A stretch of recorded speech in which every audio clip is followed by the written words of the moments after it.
When you joined Team 3D officially and you were a proper member of the team, Yeah.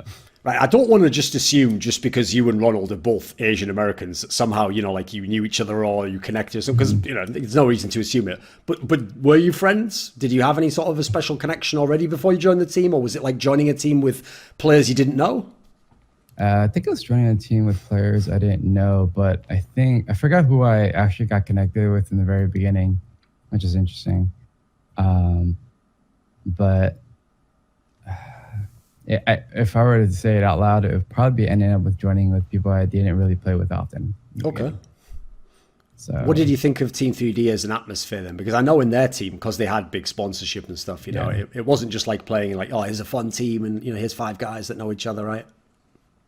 So with Team 3D, there's a lot of, what's the best way to put it? Dedication to it, right? So there was the part where you actually had to compete on the higher standards because of those sponsors, because of what it represented.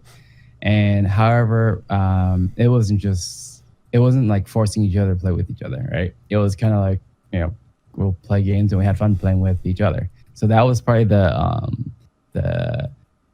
thing that a lot of people don't know is that, one way for your team to bond and get really good is actually just enjoy playing with each other. So even to this day, I can hop on and play some games with Kyle because I know what he plays right now still. And he's on the Discord with us. So it's just one of those things where you play it hard because you know what you expected out of you, but we built a lot of friendships out of that too. So one thing I definitely remember, because back then, there was some internet culture. Obviously, there wasn't like Reddit and YouTube and stuff, but, we used to have GotFrag and different websites that people went to, and they're all on the forums and commenting and just following it like a sport, basically, like the same way people would comment if the Patriots play a game tomorrow in the NFL, whether someone sucked or cost them the game or was the best player. So when people had all this scrutiny, obviously, since Team 3D was the best North American team, it had all the eyes on it, and people would scrutinize you very heavily if the team did badly. So even though, obviously, the World Cyber Games was a great result, and later on in 3D you had some great results, there were also some CPLs where you didn't get good finishes, and, this is a team with big sponsors.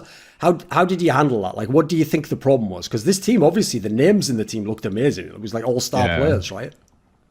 I think it's one of those things where...